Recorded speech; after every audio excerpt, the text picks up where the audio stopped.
he's bigging it up as as a peacemaker. He's the peacemaker who's come up with this ceasefire deal, and it's a lot riding on whether or not Russia accepts it. The chatter here is that secretly Trump wants a Nobel Peace Prize, and he wonders if this is the way to perhaps get one.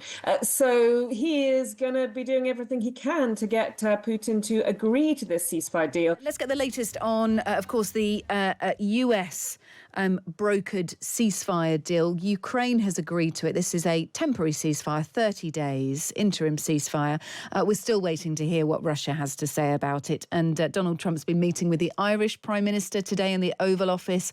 In questions by reporters afterwards, he was repeatedly asked about the progress on Ukraine. We had a great success yesterday. We have a full ceasefire. If it kicks in, we have to see. It's up to Russia now. But we've had a good relationship with both parties, actually, and we'll see. We'll be knowing people are going to Russia right now as we speak, and hopefully we can get a ceasefire from Russia. And if we do, I think that would be 80% of the way to getting this horrible bloodbath finished. It's a bloodbath is taking place over there. Well, he also said the US could do things very bad to Russia financially, but wants peace. Let's take a listen. In a financial sense, yeah, we could do things very bad for Russia. It would be devastating for Russia, but I don't want to do that because I want to see peace. And we're getting close to maybe getting something done. We've got Ukraine done, and as you know, I've always said that Ukraine might have been the more difficult party. You were here a week ago when some interesting things happened. I had somebody that didn't seem to want peace. Now he's agreed to peace. So we'll see what happens. Referencing Volodymyr Zelensky, of course. Goodness me, well, we're yet to hear from Russia. I wonder what the words of Donald Trump, how they have echoed around the White House and beyond this evening, Charlotte. He seems, well, I don't know, is he confident? Do we think that he's going to get Russia to sign off on this? Well, he's got a lot riding on this now.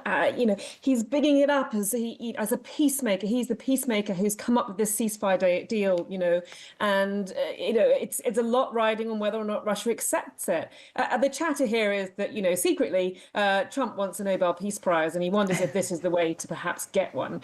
So he is going to be doing everything he can to get Putin to agree to this ceasefire deal. And we're hearing very different things from different sources about whether or not Putin is going to go along with this. I mean, what is Trump going to be able to offer him? And we know that Steve Witkoff is heading, Trump's foreign policy negotiator, is heading to Moscow. I think he's due to be there in a couple of days' time. So it is a case of watch this space. I mean, what can Trump offer Putin? What is he going to use to try and persuade him? Obviously, he's made that threat of devastating financial penalties if Putin does not agree to the ceasefire. And obviously, Trump has shown us in the last couple of days that he's very keen on putting financial penalties on allies, indeed. So, I think that Putin can take that threat seriously. So we've had the stick. So, yeah, as I said, a lot is riding on that. Let's see if he manages to get that one in the bag. OK, let's talk about the talks between Michael Martin, Ireland's Michael Martin and Donald Trump today. They met because it's tradition to do so, along with Northern Irish leaders on St Patrick's Day. But there was quite a bit of orcs, wasn't there, before today, Charlotte? Because not only has Ireland been pretty pro-Palestinian in its outlook, that's something that doesn't chime particularly well with Donald Trump, but they've also been big supporters of Ukraine. And Martin was quick to sort of come out and condemn the Oval Office meeting, 12 days ago, between Donald Trump and Volodymyr Zelensky. He had some strong words to say afterwards. So there was a bit of orcs coming into this. And then Donald Trump started discussing trade tariffs and accused Ireland of stealing its pharmaceutical industry and the taxes that should have been paid to the United States and not to Ireland. Let's have a listen to this. The EU was set up in order to take advantage of the United States. Including Ireland? Is Ireland taking advantage of the US? Of course they are. I can't, I have great respect for Ireland and what they did. And they should have done just what they did. But the United States shouldn't have let it happen. We had stupid leaders. We had leaders that didn't have a clue. Or let's say they weren't business people, but they didn't have a clue what was happening. And all of a sudden, Ireland has, our pharmaceutical companies and when the pharmaceutical companies started to go to Ireland, I would have said, that's okay if you want to go to Ireland. I think it's great. But if you want to sell anything into the United States, I'm going to put a 200% tariff on you. All of the press team in the Oval Office were in green today for St Patrick's Day, which I loved. Here is the constant contradictions of Donald Trump, because he sort of started off saying Ireland had stolen US pharmaceutical companies and money from America, and then kind of within half an hour he was sort of love bombing Michael Martin. I think the Irish love Trump, he said. We won the Irish with a tremendous amount of vote, and I want to thank you very much. What was the reason for his about turn? Well, I think that's just his manner, isn't it? And I think overall the meeting was quite well tempered. I think the Taoiseach, he responded in the appropriate manner to the sort of the slight poking from President Trump. There wasn't any accusations of disrespectful behaviour as we've become, we saw with Zelensky. It was very even tempered, and I think it was just the case of there was the right amount of a little bit of pushback from Martin, but the right amount of flattery as well, and there was enough chit chat about golf courses and things to sort of smooth over any sort of rough edges there. And I think it's also worth noting that Trump was very much going after the EU, and of course Ireland is a member of the EU, but there wasn't, you mentioned the pharmaceutical companies, and obviously that came up, but it wasn't particularly aggressive. So I think overall there was that balance between the president making his point but not being overly antagonistic with the Taoiseach. Yeah, I think it was pointed out that Donald Trump is the only US president who's actually invested in Ireland in terms of a golf course. So there's a bit of banter about that. Let's talk about tariffs more generally. Canada will impose retaliatory tariffs on the US, on US imported goods worth $20 billion effective from tomorrow. This is, of course, in response to President Trump's steel and aluminium tariffs, and they go beyond that, of course, for Canada. What is the situation here? Because it has gone backwards and forwards, hasn't it, between Canada and the United States over these tariffs?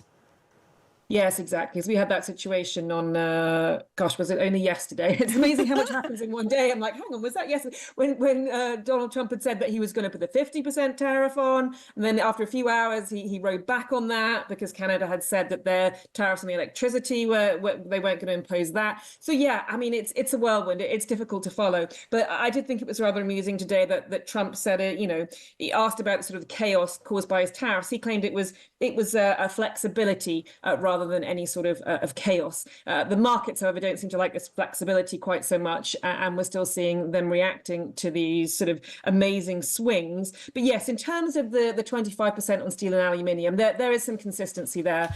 This has been imposed on across the board. So I'm not sure we're going to see much movement on that from Canada. Canada has reacted with about 20 tariffs on about $20 billion worth in goods.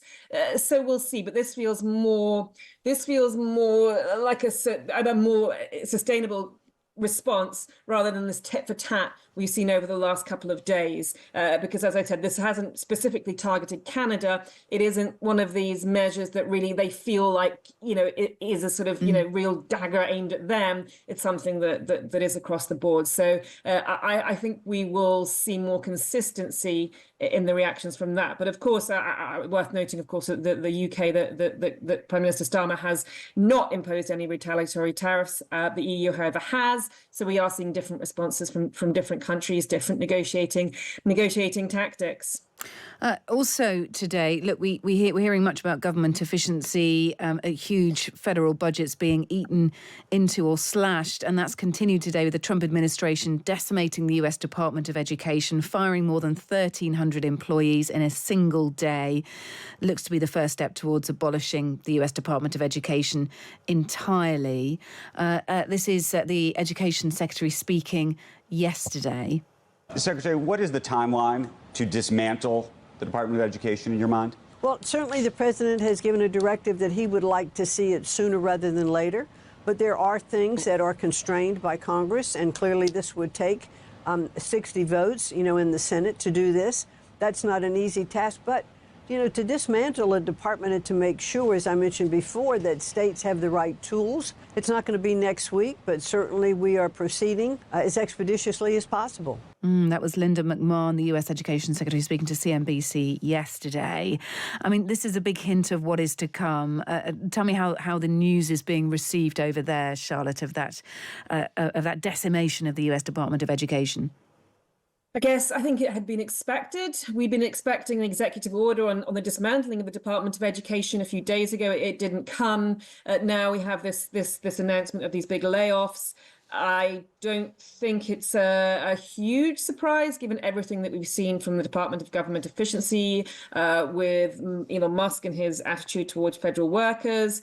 But it's a lot of people. And I will say that yesterday afternoon, I did go to one of the anti-Tesla protests at a Tesla service station in Arlington, Virginia. And it was interesting how many people there are federal employees who have either lost their, been forced to resign or are personally affected by these kind of cuts. So it is interesting to see that, this protest movement is growing. These kind of measures, are they going to be universally popular? It's unclear. And it was really interesting to see this anger that's building, week by week. And actions like this are very much contributing towards that.